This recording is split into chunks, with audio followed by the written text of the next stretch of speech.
بيبدأ مسلسل أولاد الراعي، وبنعرف إن المسلسل بيتكلم عن 3 إخوات: راغب الراعي وموسى الراعي ونديم الراعي. موسى ونديم من نفس الأب والأم، لكن راغب أخوهم من أم تانية. وبنفهم إن راغب قاعد في لبنان، وأول مشهد بنشوفه في مطاردة كبيرة جدا، وبنشوف موسى وهو راجع من سفرية وكان بيخلص صفقة، وبنفهم إن موسى بيقدر يخلص أي صفقة في 5 ثواني بس. وبنشوفه واقف مع حمزة ابنه وبيقول له إن أنا زعلان منك إني ما بشوفكش كتير. وموسى بيقول لهم يلا بينا نروح على البيت. وبنشوف موسى وهو قاعد بياكل مع فايقة مراته، ومعاهم شروت مرات نديم. وفايقة بتقول لها ايه، مش هنشوف جوزك ولا ايه؟ وشروت بتتضايق جدا اول ما بتسمع سيرة جوزها. موسى بيقول لفايقة ما كانش فيه داعي يعني اللي انت بتعمليه ده. وفايقة بتقول له انا مش قصدي. موسى بيقول لها بلاش تحاولي تضحكي عليا عشان افهمك يا فايقة. وبنشوف يحيى ابن نديم وهو بيتخانق مع شلة شباب وبيكسرهم حرفيا. وبعد كده بيتصل بعمه موسى بيقول له الحقني انا بتخانق خناقه كبيره وتعالى لي بسرعه. ولما بيروح لموسى بيعرف انه كان بيتخانق مع ابن مختار الديناري اللي هو عنده عداء كبير قوي مع موسى الراعي. وبنشوف بعد كده راغب الراعي وبنعرف انه رجع مصر، واول ما رجع راح يشوف امه وعرف انها في دار مسنين، وبيتصدم لما بيشوف حالها وبيبقى مش قادر يسامح نفسه انه كان سايبها كده. وبعد كده بنشوف نديم الراعي وبنعرف سريعا انه بخيل جدا جدا حرفيا، واهم حاجه عنده الفلوس. وبيروح موسى المختار وبيقول له ان ده لعب عيال ولازم نحل اللي حصل يا مختار. وبيروح موسى لرؤوف وبيقول له ان ده لعب عيال ولازم نحل اللي حصل يا رؤوف. ورؤوف بيقول له ان ابن اخوك لازم يجي يعتذر، وانت يا موسى تدفع تعويض 15 مليون. وموسى بيقول له مالكش عندي حاجه واخرك معايا كلمه معلش. وبنشوف راغب الراعي وهو واقف مع رجالته وبيقول لهم هم اولاد الراعي عاملين ايه، وان لازم اشوفهم عشان وحشوني قوي. والله اعلم راغب قصده ايه بالكلام ده. وبنشوف موسى ونديم الراعي هما في العربية وبيحصل عليهم ضرب نار ومطاردة كبيرة قوي تنتهي بإصابة ابن موسى الصغير بطلق ناري. بعد كده بنشوف موسى الراعي وولاده هما في المستشفى. حمزة بتبقى حالته خطيرة، وموسى بيقول للدكتور إن ابني ما ينفعش يحصل له حاجة، والصعقة بتنزل لما الدكتور بيقول له البقاء لله. موسى حرفيا بيتشل في مكانه والكل مش مستوعب اللي حصل. وفي عزا حمزة موسى الراعي بيلاقي حد بيسلم عليه وبيتصدم إنه راغب، وبيعزوه بيقول له انت فين يا راغب كل السنين دي؟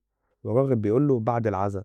موسى بيقول له مفيش عزا. ونديم بيتصدم لما بيشوف راغب وبيقول له سعيكم مشكور، وبيمشي ويسيبه. وبيجي متولي الراعي ابن عمهم عشان يتشفى موسى وبيقول لهم طلعوا البني ادم ده بره بدل ما تدفنوا مكانه. وبنشوف حبيبه الراعي وهي مع ابوها واخوها وبتقول لهم هو انتوا اللي عملتوا كده في حمزه؟ وقابيل ابوها بيقول لها اني ماليش مصلحه ان اعمل كده. حبيبه بتقول لهم لو طلع انتوا اللي عملتوا كده نهايتكم هتكون قربت. وراغب بيحاول يوصل للي عمل كده وبيعرف ان المكن اللي عمل كده مكن صيني ملوش ورق، وراح لاشهر واحد بيعمل كده ووصله للمكان اللي كان بيقابل فيه الشخص اللي خد منه المكن. وراغب بذكاء عرف يفرغ الكاميرات ويجيب شكل الشخص اللي عمل كده.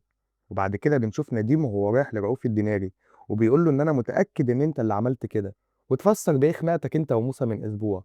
رؤوف بيقول له احنا نتخانق ونقطع بعض عادي لكن ما توصلش للموت يا نديم. ونديم بيسيبه ويمشي. وبنشوف موسى وهو قاعد مع نديم وبيقول له اني شاكك في حد تاني غير رؤوف وقابيل. انا شاكك ان اللي عمل كده راغب اخوك. موسى بيقول له انت مجنون، هو في حد هيقتل اخواته؟ بيقول له ما هو مش شاينا يا موسى، وانه حاول يعمل كده زمان وانا متاكد ان هو اللي عمل كده. واثناء الكلام ده بيدخل عليهم راغب وبيقول له شوف الفلاشه دي يا موسى. وبعد كده بيكلم موسى وبيقول له تعالى لي مخزن المريطيه.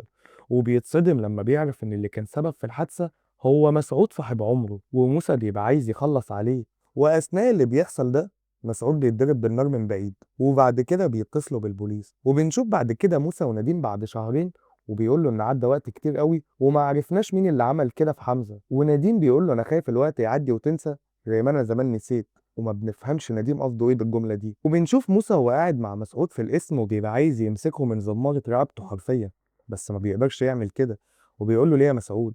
ده انت صاحب عمري. قال له اني عملت كده عشان الفلوس واني بغير منك، وان يا موسى ما كانش قصدي ان حمزه يموت. وبنشوف راغب الراعي وهو في البيت مع موسى بيقول لهم ان راغب خلاص هيرجع يعيش وسطنا. بنشوف راغب وهو ماشي في الشارع والوشم بيفجر العربيه بتاعته. وبيعرف راغب لما بيفوق ان يحيى ابن خود خطف، وبيروح لمتولي البيت عشان يجيب يحيى. متولي بيقول له انسى يا راغب، انسى يحيى. راغب بيقول له اني خطفت مراتك وبنتك ودول مقابل رجوع يحيى.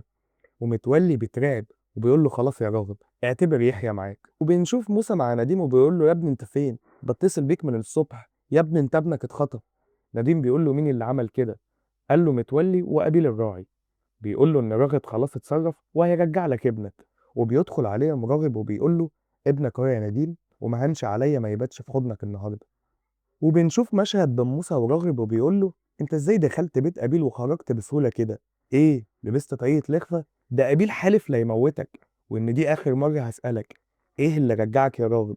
وبيقول له ان رجعت عشان عندي سرطان يا موسى، وفاضل لي 6 شهور واموت، ورجعت عشان عايز اموت وسطيكم.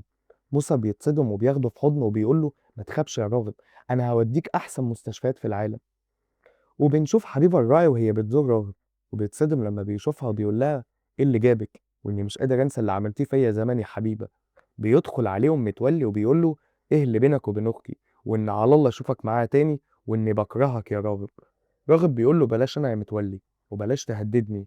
وبنشوف قابيل وهو رايح لموسى ونديم عشان يقول لهم اني وقعت ومديون ومحتاج فلوس، وبيقولوا له اننا مبسوطين بحالك ده قوي وعايزين نتشفى فيك. بعد كده في الاخر بنشوف رؤوف الديناري وهو قاعد مع راغب الراعي وبيديله 200 مليون عشان يخلص على اخواته ويبقى عينه وسطهم.